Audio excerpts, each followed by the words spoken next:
അവസ്ഥ കുറച്ച് മോശമായപ്പോ എനിക്കുള്ള സാധ്യതകളും സാഹചര്യങ്ങളൊക്കെ പരിമിതമായി ചുരുങ്ങിപ്പോയപ്പോ കുറെ ആളുകൾ എന്റെ അടുത്തുനിന്ന് പോയിട്ടുണ്ട്. അവരൊക്കെ കേൾക്കാൻ വേണ്ടി പറയാ, മെച്ചപ്പെട്ട ഒരവസ്ഥയിലേക്ക് എത്താൻ, ഐശ്വര്യമുള്ള ഒരു പ്രഭാതം വിടരാൻ അധികം സമയമൊന്നും വേണ്ട. തോറ്റു കൊടുക്കാൻ മനസ്സില്ല എന്ന് ഒരു പ്രാവശ്യം നമ്മൾ മനസ്സിൽ ഉറപ്പിച്ചു കഴിഞ്ഞാൽ പിന്നീട് തിരിച്ചു പോകും. നമ്മൾ തോക്കൂല, വന്നാലും തോക്കൂല, അത്രേ ഉള്ളൂ.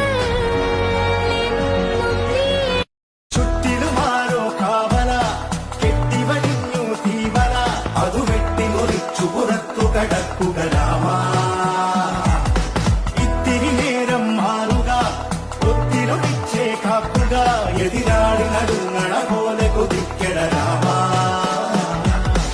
ആരു ചെയ്ത പാപമെന്നു പേരിടുന്നു രാമ, നീ പിടിച്ച പോലെ എങ്ങു പാഞ്ഞിടുന്ന ലീല. ആടുകേറി നീ ഒളിച്ചു കാത്തിരിക്ക രാമ, സത്യമുള്ളതാണു നിന്റെ അശ്വമേധ ലീല.